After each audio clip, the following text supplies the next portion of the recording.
Vamos a seguir dando voz a otra realidad que nos la va a presentar la señora doña Marisa Rebolledo Deschamps, que es historiadora, pedagoga social, es máster en estudios de género, experta en violencia de género. Desde hace 17 años es coordinadora de proyectos y docente de Ágora, consultora en género, políticas de igualdad y educación no sexista, y su experiencia profesional se ha desarrollado en el ámbito de la formación en igualdad y género con alumnado, colectivos de mujeres y profesionales.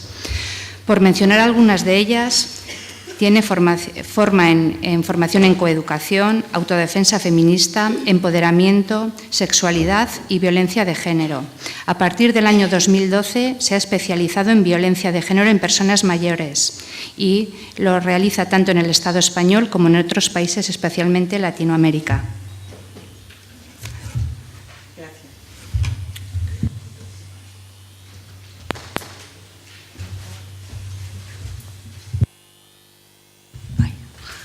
Buenas tardes.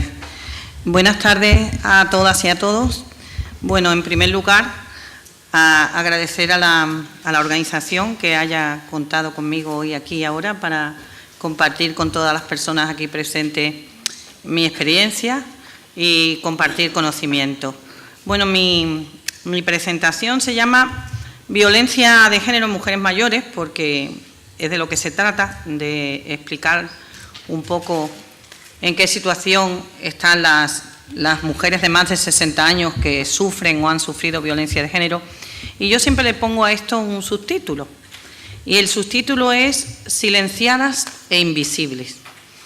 Como vamos corta de tiempo porque somos una mesa y tenemos que hablar más personas, pues no me va a dar tiempo a hacer un pequeño experimento. Pero bueno, os lo cuento que es más rápido.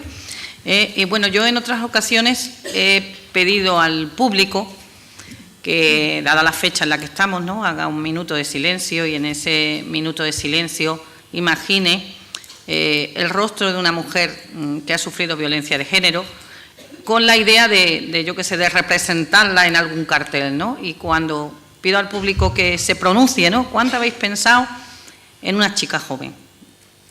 Mucha gente ha pensado en una chica joven. ¿Cuántas en una mujer de mediana edad? Mucha gente ha pensado en una mujer de mediana edad. ¿Y en una anciana o en una mujer mayor? Pues mínima, el 2-4% de las personas contestan que han pensado en una mujer mayor. Bueno, socialmente ya sabéis que provoca mucha alarma los casos en que las víctimas son jóvenes, y yo me he dedicado durante toda mi trayectoria profesional a trabajar especialmente prevención con jóvenes, y los medios le dan mucha relevancia. Sabéis que siempre hay, cada vez estamos peor, cada vez la violencia de género avanza más en los jóvenes, y es frecuente estas imágenes que he puesto aquí, ¿no?, en que vemos una chica joven y una mujer de mediana edad en un cartel en el que nos manifestamos contra la violencia de género, pero difícilmente vemos esta imagen, ¿verdad? Casi nunca. No está en nuestro imaginario colectivo. Por eso invisibles y por eso silenciadas, porque no se habla de ellas, ¿vale? No, nunca dan datos de violencia de género en mujeres mayores, no hablamos de ellas, y tan silenciadas e invisibles que la mayoría de las veces la Administración no tiene recursos específicos para estas mujeres. Y ahora, cuando yo termine mi exposición, veréis la necesidad de que haya recursos específicos, porque su problemática es muy, muy específica. Bueno, y siguiendo en esta línea de la invisibilidad, si veis esta noticia, ¿no?, el 13% de las víctimas de violencia de género son mujeres mayores, mayores de 65 años, pues veis que la imagen no concuerda con el titular. Entonces, claro, fijaros si no está en el imaginario colectivo, que incluso cuando se habla de ella no se la representa, aparecen invisibilizadas, quizá no silenciadas en este caso, pero sí invisibilizadas. Bueno, yo, en primer lugar, para situarnos, vamos a hablar de cifras de violencia de género en mujeres mayores con resultados de muerte, ¿vale? Vamos a irnos a esos datos oficiales que nos ofrece las páginas del Ministerio para tomar conciencia primero qué lugar representa en esa punta del iceberg, que es lo único que se ve, que son las víctimas con resultado de muerte, que ya sabéis que están entre el 4 y el 5% de la totalidad de mujeres que pueden estar sufriendo violencia, pero que son las únicas de las que se habla en los medios de comunicación.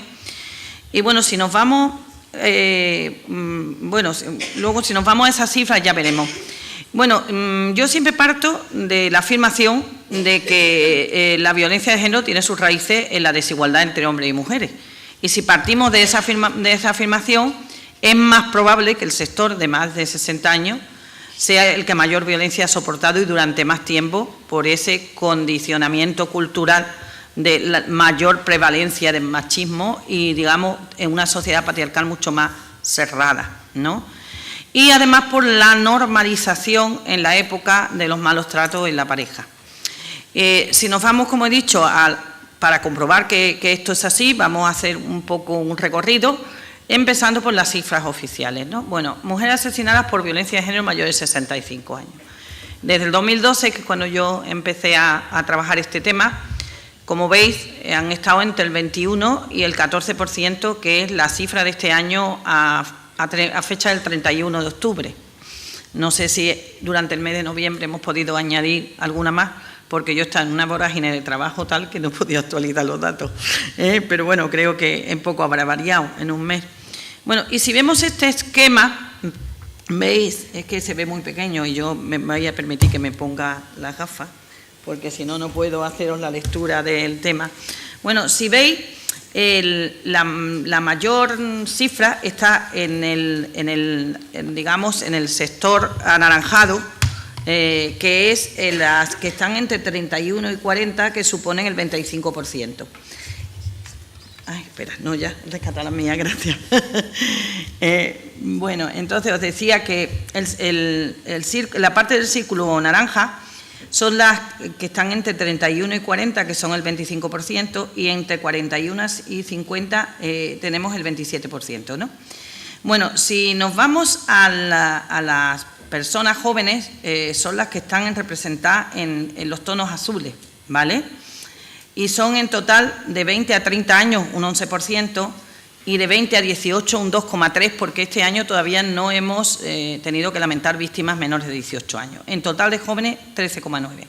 Y si sumamos todas las mayores de 65 años que ocupan la parte roja y rosada, son el 14%. Causa alarma en los jóvenes, pero no causa alarma a las mujeres mayores de 65 años. Y si nos vamos a un año completo, como el año pasado, ¿veis? Pues ahí tenemos que los jóvenes, ahí el año pasado, los de 21 a 30 años son el 20%, de 20 a 18 un 3,3%, menores de 18 años, que el año pasado sí hubo víctimas que lamentar en este aspecto, el 1%, el total de jóvenes el 24% y las mayores de 65 el 14,40%. O sea, mueren todos los años un número de mujeres mayores de 65 años muy cercano o incluso superior, como ha pasado este año. No mueren, sino que las asesinan. No me gusta utilizar mueren porque no se mueren solas, las matan. Bueno, pues a lo que iba, asesinan a casi un número muy cercano de mujeres mayores que de jóvenes, y este año casi ha superado en una décima el número de mujeres mayores que de mujeres jóvenes. Y sin embargo no crea alarma social, cuesta. Bueno, yo voy a hablar un poco ahora, aparte de las cifras oficiales, lo que yo me he encontrado en mi experiencia en los programas de atención a violencia de género en la tercera edad que he llevado a cabo en estos años. Yo empecé trabajando este tema, llevaba muchos años trabajando violencia de género, sobre todo prevención con jóvenes, como os decía, pero casi por casualidad cayó en mis manos un proyecto, el proyecto GERAS, que era un proyecto para intervenir con mujeres mayores de 60 años. Había muy poco escrito y casi nada investigado en el 2012, cuando yo empecé en este tema. Solo había a nivel de nuestro país un pequeño estudio de la Fundación EDE, que es una fundación de municipios vascos, creo, y en la que se hablaba de la, digamos, afrontamiento que tenían las mujeres de la violencia de género dependiendo del factor edad, y había un capítulo dedicado a las mujeres de la tercera edad. Pero bueno, como quien dijo miedo, pues yo me metí aquí sin saber lo que me iba a encontrar. Sí que tenía experiencia de trabajar en empoderamiento con mujeres mayores y violencia de género con jóvenes, pero aunado ambos dos, no. Y bueno, empezamos un poquito a ciegas y lo que intentamos en primer lugar es hacer un mapa de la realidad, a ver qué había y a ver cómo se podía actuar, ¿no? Ahora ya sí hay algunas cositas más. Yo creo que se ha puesto el tema, se ha puesto un poco más de relieve. Ya, pues en estos últimos 3 años, yo he ido a muchos sitios a hablar sobre este tema. Yo sé que se están haciendo 2 tesis doctorales sobre el tema, una creo que en Deusto, y la otra se está haciendo en la Universidad Autónoma de Barcelona, porque además la chica que creo que la presenta ya, pues me hizo varias entrevistas sobre la experiencia. Pero bueno, en principio empezamos con el programa GERAS, que fue un programa pionero en el 2012, que era un programa del Instituto de la Mujer de Extremadura y que ha durado 5 años. En ese programa hemos trabajado con los profesionales que trabajan, las profesionales que trabajan con mujeres de más de 60 años, y luego hemos trabajado directamente en talleres con las mujeres, talleres destinados a la autodetección de la violencia, a que ellas dejaran de normalizar la violencia que estaban sufriendo o que habían sufrido.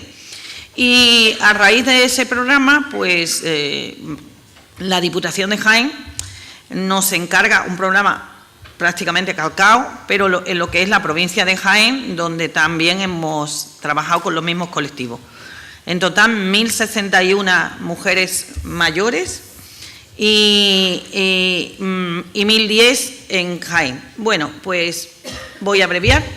Los casos detectados en el GERAS, 85% manifiestan haber sufrido directamente violencia, un 9,2 han manifestado sufrir violencia, y un 5,4 de sospecha. Pero esta es la situación de los casos, ¿vale?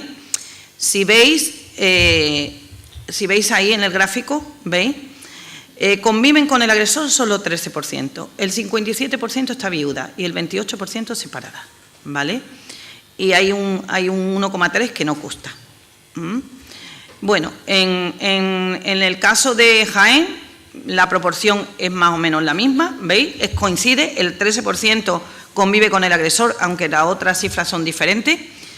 Pero bueno, ¿qué nos encontramos? Nos encontramos que estas mujeres han tenido muy normalizada la violencia, muy normalizada, y han tenido, porque en su contexto cultural de su época, pues estaba muy normalizado el maltrato en el entorno, les cuesta mucho detectar la violencia. Tienen normalizadas las conductas abusivas, los intentos de control, por la realidad social de su época en la que era muy fácil ver esta publicidad.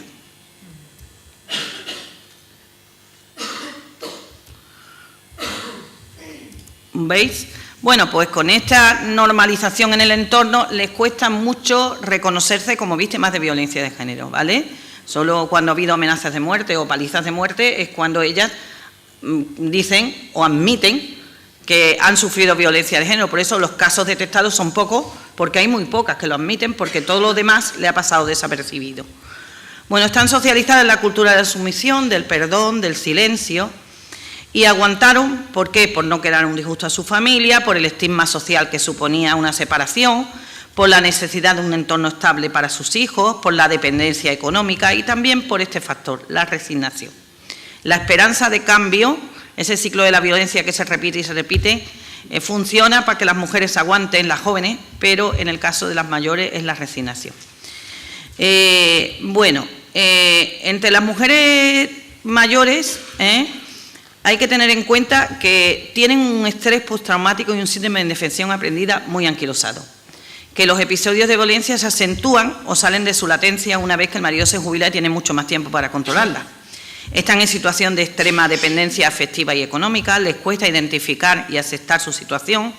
Los hijos y las hijas a menudo las frenan porque mamá ahora te va a separar, que vas a cumplir los 80, ¿a dónde vas a tu edad?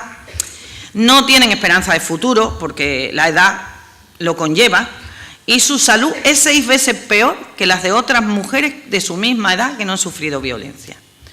Bueno, entonces ahora para intervenir, ¿qué tenemos que tener primero en cuenta? La demanda de las víctimas. Bueno, las mujeres de la tercera edad o de más de 60 años, cuando acuden a solicitar atención, no quieren iniciar un proceso de separación y divorcio. Por la edad, eso para ellas es un trauma tan grande y un paso tan complicado en su vida, que debido a la capacidad de aguante, porque yo me he encontrado casos hasta de 50 años en una relación de violencia, es ya aguantar un poco más, es menos difícil para ellas que dar el paso para una separación. Entonces, no quieren separarse. Entonces, este proceso que hacemos siempre, detectar, intervenir, valorar y luego orientar y derivar, siempre con el objetivo de que la mujer salga de la relación de violencia, no nos sirve con ellas, porque no quieren ese proceso. Y las que no están en situación de violencia, que hemos visto que son la gran mayoría, más del 50%, porque ya los maridos se han muerto, ¿vale? ¿Significa que ya no están en situación de violencia, que ya no necesitan atención? ¿Cómo no va a necesitar atención una mujer que ha estado 40 años en una relación de violencia, 50, 32, mínimo, con las que yo he tratado, mínimo 25, 28 años?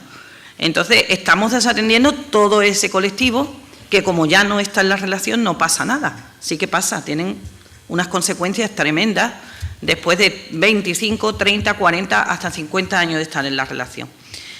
Y bueno, entonces la intervención la tenemos que dirigir a la demanda de la víctima, y la demanda está en la atención a la salud, porque está muy deteriorada por el maltrato tan prolongado. Ellas piden, por favor, que su mayor obstáculo es la salud. La comunicación con el médico de familia, porque en el momento que detectamos y que ellas reconocen que haber sufrido violencia, aunque el marido no les haya dado nunca ninguna puñalada ni una paliza de muerte, porque el médico de familia no pone, ellas van constantemente a quejarse de malestares asintomáticos. El médico le manda pruebas para ver qué pasa, no se encuentra ningún síntoma que dé respuesta al malestar que la mujer expresa, y al final se la sobremedica y no se lo soluciona el problema. Entonces, porque el médico no tiene la información necesaria para saber lo que está tratando, y para no decir que tiene síntomas inespecíficos, sino que tiene secuelas de maltrato. La atención psicológica especializada, que no la han recibido jamás. La creación de redes del entorno para sacarlas de su aislamiento. Y luego trabajar las emociones, la culpa, los miedos, la baja autoestima, que es lo que lastra sobre todo a estas mujeres. Y bueno, ¿qué hacemos con ellas, no? ¿Qué hacemos si los recursos o, digamos, los procesos normales para atender a estas mujeres, o los que habitualmente seguimos, no sirven? Pues nosotros probamos con trabajar esto, la resiliencia, que no voy a explicar aquí lo que es, porque estamos en el mundo de la psicología y me imagino que todo el mundo dominará el término, ¿no? Voy a intentar ir rápido porque creo que me estoy pasando un poco. Fortalecer la resiliencia de las víctimas, ¿vale? Y lo hacemos a través de incluir el enfoque de género en la intervención, o sea, a través del empoderamiento, ¿vale? Ya se está... Y lo primero que hacemos es cambiar la mirada. Cuando hablamos de mujeres víctimas, el sentimiento que crea normalmente es de compasión. Cuando hablamos de mujeres supervivientes, el sentimiento que aparece es de admiración. Entonces, si cambiamos la mirada sobre ellas y dejamos de verlas como víctimas y de verlas como supervivientes, y que ellas se vean a sí mismas como supervivientes, ahí hay un cambio de perspectiva y un proceso que repentinamente las empodera y las hace tomar conciencia de la resiliencia y de la capacidad que han tenido para aguantar, y de lo mucho, digamos, base que tienen para salir adelante y mejorar. Entonces, voy a saltarme esto por falta de tiempo, pero ya hay experiencia en nuestro país de trabajar la resiliencia con mujeres víctimas en general, pero especialmente yo creo que es eficaz con las mujeres mayores, porque se las va apoyando en su idea de cambio, se elabora estrategias para analizar sus dificultades, se valoran sus progresos, se las incentiva a hacer actividades de ocio, actividades que le gusten, actividades gratificantes, actividades que le ayuden a salir un poco del hoyo emocional y de ánimo en las que suelen estar, porque toda esa mala salud de la que ellas se quejen no es más que una, digamos, somatización de todas las angustias que han tragado durante 40 años. Y bueno, trabajamos los pilares de la residencia fundamentalmente con ellas: autoestima, creatividad, cooperación, autonomía, humor y sobre todo insertarlas en otro grupo de mujeres para que tengan actividades de ocio gratificantes y salgan del aislamiento y entren en otras redes de mujeres y de alguna manera empiecen a vivir. Muchas a las que todavía están en relación de violencia, cuando les preguntas ¿y cuál sería la solución?, te dicen pues que él se muera antes que yo. Es triste, pero bueno, es así.